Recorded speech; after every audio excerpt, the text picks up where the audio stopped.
자, 이렇게 명태균 씨의 입에서 또 추가로 어떤 말이 나올지 많은 사람들의 귀추가 주목된 가운데 이 공천 개입 의혹과 관련해서 많은 사람들이 주목하는 또 하나의 입이 있습니다. 입.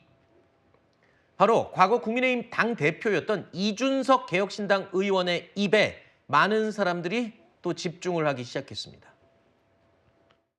사실 대통령께서 공천 시기에 저에게 활발하게 소통하신 기록도 다 확인해봤습니다. 어떤 것들인지. 대통령께서 특정 시장 공천을 어떻게 해달라고 하신 적도 있고, 그리고 또 서울의 어떤 구청장 공천을 주는 게 좋지 않냐 이런 말씀하신 것도 있고, 검찰이 그런 부분까지 궁금해할지 모르겠지만은 만약 궁금해한다면은 일체를 다 얘기할 생각입니다. 대통령 당선이 역정을 내면서 얘기하는 상황은 저는 굉장히 이례적이고, 이게 맥락이 없는 얘기구나, 되는 대로 말하는 거구나. 그래서 제가 이제 그때 굉장히 사람을 보고 인별로 구체적인 개입을 하는구나 그런 생각을 했고. 명태균 씨의 이 문자 메시지, 김건희 여사와 주고받은 문자 메시지, 그리고 대통령과 이 주고받은 통화 내용 뭐 이런 것들이 공개되면서 이 공천 개입 의혹이 불거지지 않았습니까? 그런데 그 당시에 2022년 당시에 지방선거 당시 국민의힘 당대표가 이준석 의원이었어요. 그렇습니다. 그렇기 때문에 이준석 의원 이름도 거론되고 여러 유력 인사들이 이름이 거론됐는데 그때까지만 해도 이준석 의원이 특별한 입장을 밝히지 않았다가 검찰에서 이 소환조사 이야기가 나오기 시작하면서부터 이준석 의원이 본격적으로 입을 열었습니다. 근데 입을 연 정도가 강도가 굉장히 세요. 그러니까 윤 대통령의 공천 개입 의혹 자체를 아예 공개하기 시작을 했잖아요. 국민의힘에 이게 상당한 뇌관이 될 수밖에 없을 겁니다. 지금 그냥 뜬구름 잡듯이 이야기하는 게 아니에요. 그 당시에 공천장에 날인을 찍은 사람이 이준석 대표입니다. 그러면서 이 검찰 조사 가능성이 이야기되니까 김용남 전 의원도 개혁신당에 계시죠. 이렇게 이야기합니다. 감당할 수 있겠어? 이준석 대표가 본인 이야기만 하지 않을 텐데.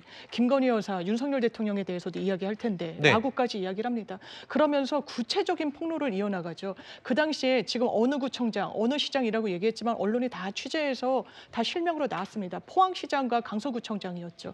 그 당시에 대통령이 어떤 선거의 전략이나 원칙에 대해서 관여한 게 아니라고 합니다. 사람을 인별로 구체적으로 성명을 거론하면서 압박을 넣었다는 폭로 내용인 거죠. 이런 걸 수사했던 게 당시 윤석열 검사였습니다. 박근혜 전 대통령의 국정농단과 관련해서 이런 부분을 수사하고 기소하고 구속해가지고 단죄했는데 그 부분에 대해서 본인들에게는 문제가 없다. 국민의힘에서도 이런 우려가 나오더라고요. 이준석 전 대표 같은 경우에는 국민의힘의 숟가락 숫자까지 아는 사람인데 너무 자극하는 거 아니냐. 왜 이런 폭로전에 나섰냐면 이 당시에 공천과 관련한 책임자는 이준석 대표라면서 물꼬를 바꾸려고 했거든요. 그런 시도는 이제는 이미 늦은 것 같습니다. 네. 자, 이 이준석 의원 한때는 한솥밥을 먹던 그런 존재였는데 지금은 어떤 폭로성 멘트가 나올지를 굉장히 마음졸이며 지켜봐야 하는 대상이 됐습니다. 국민의힘 입장에서 보면요. 오늘 채널A 라디오 쇼죠. 정치 시그널에 장성철 공론센터 소장이 출연했습니다. 앞으로 이준석 의원의 입 어떤 말들이 더 나올지에 대한 의견이 이렇게 나왔습니다. 지난주 금요일 날 목요일 날 이준석 대표랑 좀 오랫동안 통화를 했어요. 검찰에서 참고인 소환 조사를 하게 되면은 가서 밝히겠다. 본인 한 대략 8가지 정도의 부적절한 일이 있었다. 뭐 그런 얘기까지 하더라고요. 앞으로도 좀 당분간은 좀 이런 폭로가 이어지겠죠? 네. 저한테는 이제 검찰 조사 받으면 할게요. 막 이런 식으로 언론에서 안 하려고 하는 것 같은데 네.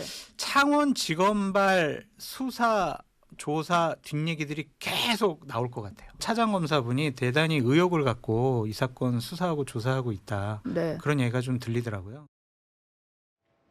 자, 국민의힘 내부에서는 굳이 이준석 의원이 저렇게 분란을 자꾸 일으키는 게 우려스럽다는 의견들이 많이 나오는 걸로 들었는데요. 일단은요, 국민들께서 이 부분을 주목해서 보실 겁니다. 국민들께서 어떤 이슈를 보실 때는요, 그 이슈 자체도 보시지만은 그 이슈를 대하는 태도도 보실 거예요.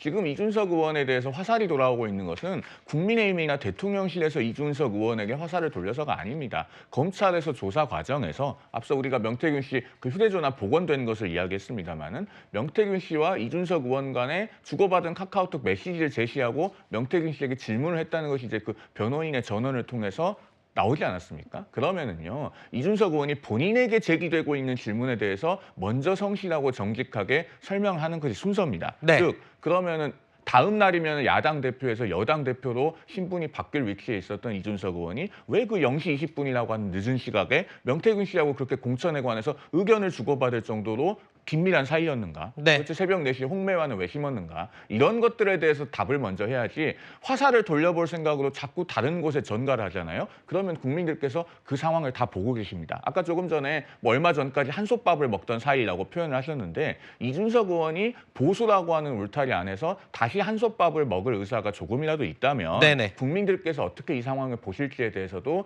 굉장히 생각을 많이 하고 사력 있게 행동을 해야 될 것이다. 저는 이런 말씀을 드립니다. 알겠습니다. 뭐 이준석 의원의 입에서 어떤 말들이 추가로 나올지 그리고 명태균 씨의 검찰 조사 또는 또 이 입에서 어떤 이야기가 나올지 앞으로 계속 관전 포인트가 될 것 같습니다.